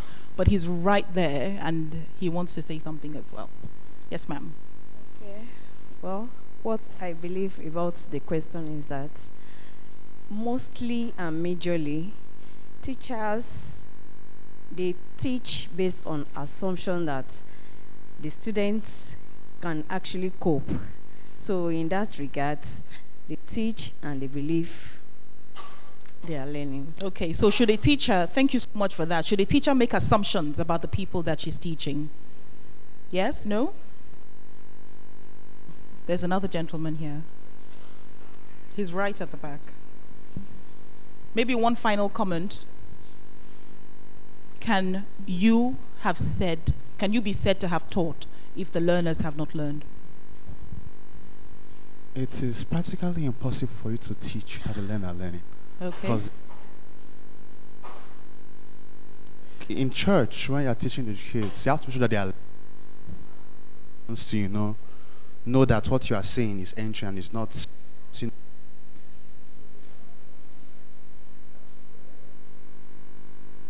Have not taught. Okay, thank you. Thank you very much to our two contributors. Any final thought? One final thought from a lady who's here. Sorry, we're making you run very, very fast. The gentleman with the mic. Oh, she's up. Please, the floor is yours.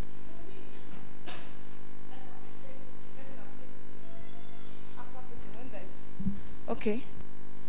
The question you asked, have you taught if the learner has not learned? For me, the answer is no.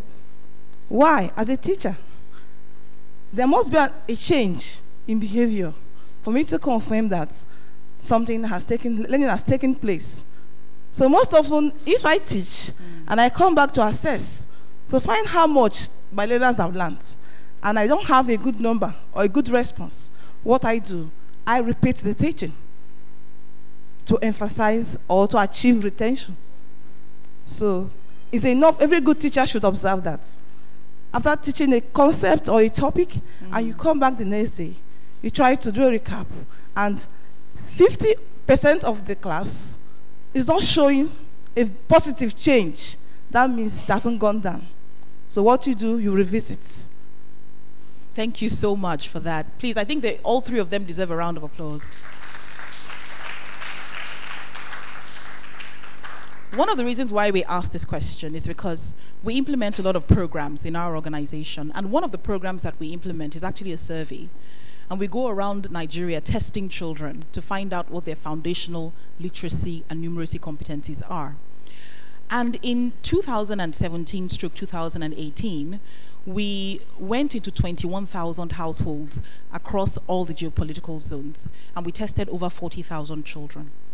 And what we found that even by the age of 15, at the age of 15, only 57% of these children were competent to read a short story that a child who is 8 years old should be able to read. 57%. I'm not going to tell you what the numbers were for children who are 9 years old, who should have had the 2 years of schooling. It's really, really sad. So we began to ask ourselves, 98% of these children are in school. They are learning absolutely nothing. So, can we be said to truly be teaching them? I think I have to agree with the two last commentators and say that no, it's very difficult for you to say you've truly taught if your learners have not learned. And so, as a result of this, we implemented a new program. We said instead of just testing these children, we're also going to go into their communities and we're going to teach them as well. But we're going to do the teaching slightly differently. So we're not going to use the typical classroom method where you go into a class and you teach all the children that are at the same grade. What we're going to do is we're going to assess the children, find out where they actually are in terms of their levels, and then we're going to group them according to those levels. So whether you are 9 years old, you're 8 years old, insofar as you are all at the same level, you will be grouped together. Right?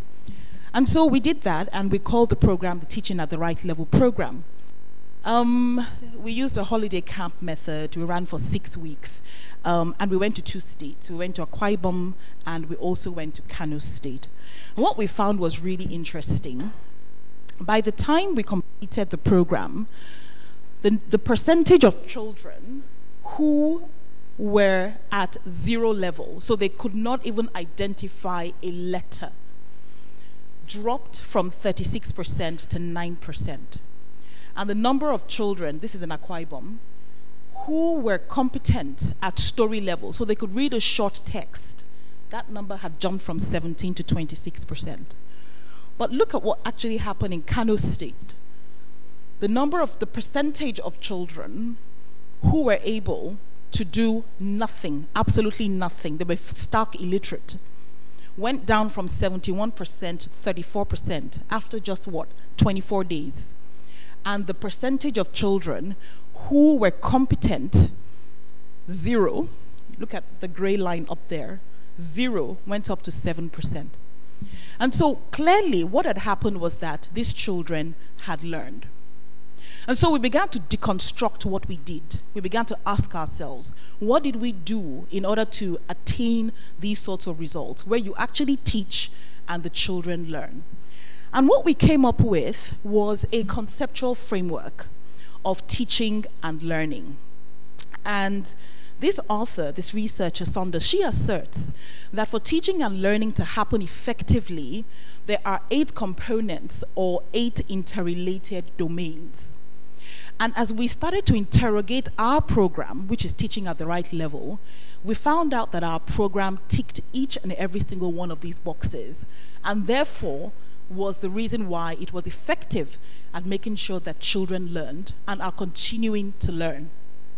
So I wanted to very briefly run you through what these domains are, in the hope that maybe you'll find some application in the work that you do as teachers, as trainers, as head teachers, faculty members, etc. So the first one is the physical environment. And I think this is the one that we're very, very familiar with when we think about infrastructure, when we think about classroom layout. It's very important that the location of a school and the infrastructural facilities or amenities that are provided are actually targeted appropriately, because this can have a really detrimental impact on children if not done appropriately. I'm sure many of us in this room have been into schools where children sit on the floor, or at least you've seen pictures of classrooms where children are having to sit on the floor, or are coming into school and mosquitoes are biting them, there's refuse outside the compound. The environment is really quite important. And so what we say is that teaching should be done in settings that are serene, safe and healthy, and where there are appropriate facilities and tools to foster learning. The next one is one that we've spoken about even during the course of our short conversation this morning. The curriculum and its assessment. And a lot of people sometimes wonder what exactly curriculum is. Tongue in cheek, I was chatting with one of my colleagues the other day, and she had previously thought that the curriculum was the scheme of work. You've seen the scheme of work and the syllabus. So, but the truth is the curriculum is bigger than that. And we both agreed that day that the curriculum was much bigger than that. The curriculum is actually a framework broken down into what you do on a daily basis with your children. And so it guides the process of teaching so that we can identify where each child is on a learning continuum. And so We think about curriculum as one side of a coin, and we think about assessment as the other side of the coin. You deliver the curriculum, and then you assess children or adults to find out whether learning has taken place. Remember, it's really difficult to say that you have taught if children or adults have not learned. Remember that when we think about curriculum and its assessment. So it's really important that we tailor instruction to our learning levels, which means that we have to know our learners' learning levels. The third is the teacher himself or the teacher herself. And in fact, there's a lot of literature that tells us that the teacher is the most important school level variable, if we think about school now as an environment. And a good teacher can make up for social disadvantage. So if you take children that have suffered greatly, maybe they're socioeconomically deprived, or they have challenges with disabilities, or there are issues around repression when it comes to gender, a good teacher can make up for a lot of that. And so the teacher is ideally the facilitator of the learning process. It's not the person that comes into the classroom and says, I know everything and you know nothing, so you listen to me. I think that time has passed, and we're in a new age now. So the teacher is a facilitator. The teacher must be knowledgeable, the teacher must be passionate, and the teacher must know and understand his learner. There is some literature which I find really interesting that found that the characteristics of a teacher that are most closely aligned to learning outcomes are those ones that are not easy to measure. So the characteristics of teachers that are easy to measure are: how many years of experience do they have? What's their qualification? What's their year? What number of years of experience do they have? But then how do you measure empathy? How do you gauge how much a teacher loves children? Those are the real characteristics that make a difference. And I think that's part of why some of the best teachers that I know today are actually not even in schools. But they do have those characteristics. And I'm sure Falawe will probably talk a little bit about some of the wonderful people that she works with in Teach for Nigeria who embody these characteristics but are not necessarily trained teachers. The next is school leadership. And there are such strong linkages between the characteristics of a school leader and what a school leader does and pupil outcomes. The linkage is extremely strong. Research has shown that. And so the school leader must instill passion in teachers and also motivate teachers to help their learners. The next characteristic is the well-being, attendance, and motivation of all pupils. And there's a theory called the Pygmalion effect, which asserts that children will rise to the level of your expectation of them or fall to the level of your expectation of them. That's the flip side, which is a golem effect. So if a teacher is the kind of person that has very high expectations of the students or the learners in his environment, what typically tends to happen is that those children rise up to meet the expectation of the teacher. And the flip side also happens. I remember, and I'm going to just deviate a little bit, I remember once when I was collecting data. It was a research project, and I was collecting data from public and private schools. And I remember walking into a public school and asking the teachers to tell me about private school children. And they said, private school children, the ones that attend private schools, they're very neat, they come from good homes, their parents love them, you know. I said, what about public school children? Riffraff, they don't love them, you know, they use very, very horrible words. And when I then compared, you know, the level of performance of children in private schools to that of children in public schools, after controlling for so many variables, I found that the effect was not even as big as one would have thought it would be, meaning that there is significant levels of bias. And this bias could actually be a very strong contributory factor to a situation where children in certain segments of society are not doing as well. So it's really important, I think, as teachers, to always maintain high expectations of our children. I think that even our parents show us that a lot of our Nigerian parents have high expectations of us, and they don't hesitate to let us know that you will be a doctor when you grow up. Whether you like it or you don't like it, you will be a lawyer. These days, you know, you will be technology, machine learning, artificial intelligence, all those sophisticated things. Anyway, the next is links and partnerships with parents and communities. The truth is that how a child ultimately performs, whether academically or socially, etc., is not just as a result of what he learned in the classroom. There are many factors that are mediating that relationship, including what happens in the community and the realities around the environment. And so, for example, when we think about parent-teachers associations, sometimes they are very, very strong in advocating for that which helps the children to learn better. In public schools, we have the school-based management committees, which are often very vibrant as well in pursuing ends that are beneficial to the children at the end of the day. So we think that communities should be considered as, you know, an ecosystem within which the teaching and the learning processes happen. Accountability mechanisms, and this is one that is very dear to our heart in TEP Center, because our studies show us that the main difference between public and private schools is actually the structure of governance and the accompanying levels of accountability. And so there's a theory that suggests that a service provider will focus on the outcome of the person that is paying him and will prioritize that above every other priority. What do I mean? In private schools, if I ask the question, and I can ask it here today, who pays the teacher in a private school? Who pays the teacher? Where does his salary come from, ultimately? Absolutely, absolutely, from the parents. State school. Who pays the teacher in a state school? Sorry? Government.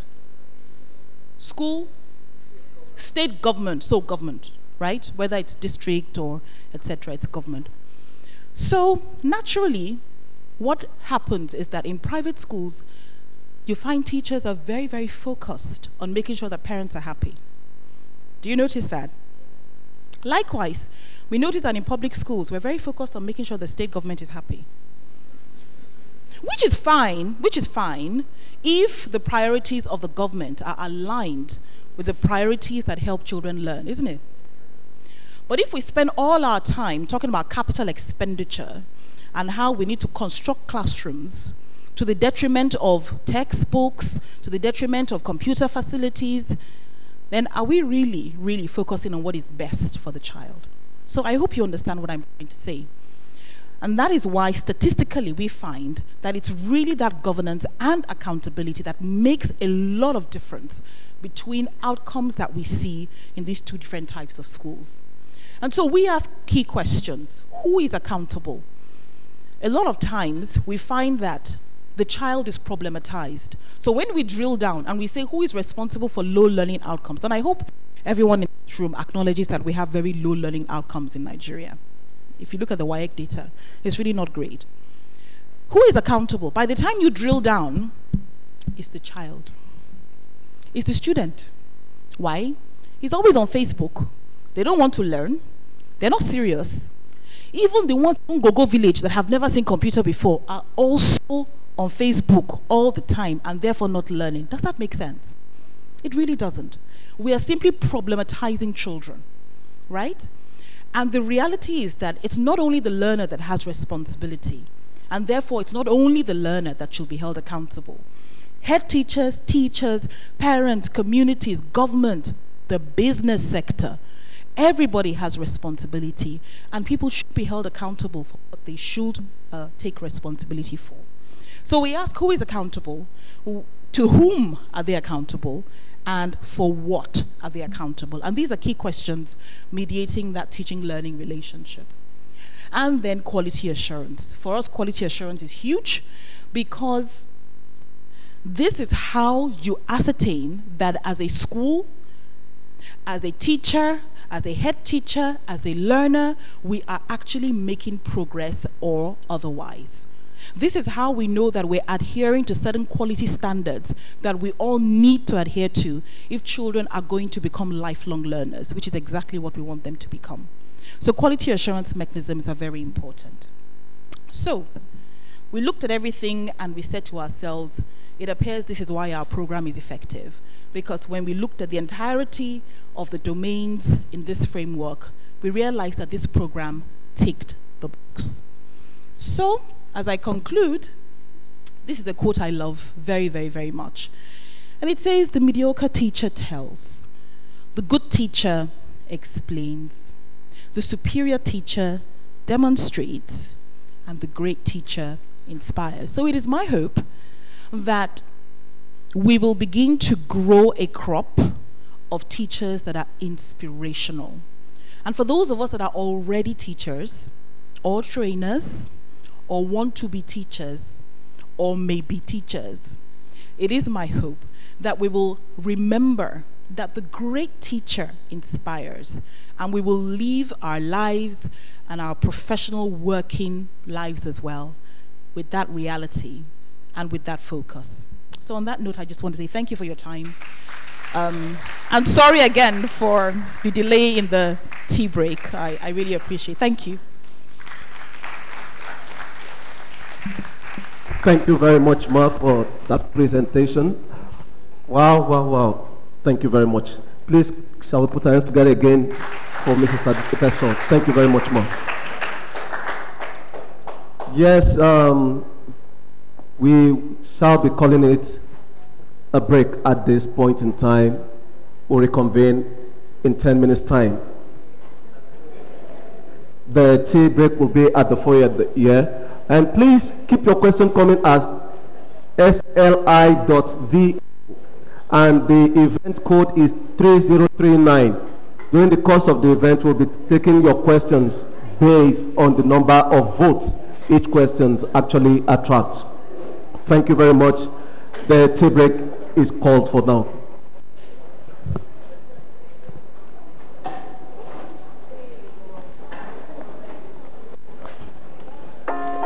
Good day, sir. The last time I saw you was when I came.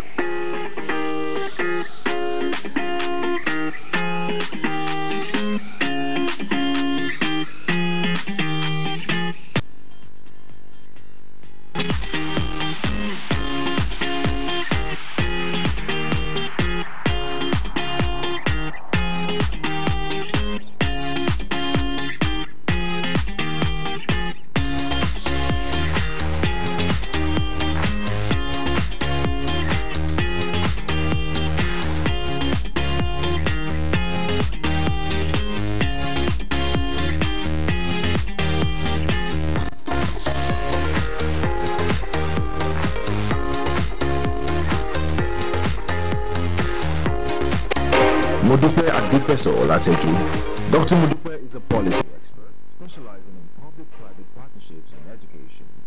She is managing director of the Education Partnership TEP Center and leads the Learn Nigeria Citizen-Led Assessment and Advocacy Program. Mo holds a PhD in Education and International Development in the Institute of Education, University College, London. Mudupe will be speaking on the topic, how teaching should be done. Ladies and gentlemen, Dr. Mudupe Adifeso Olatunji.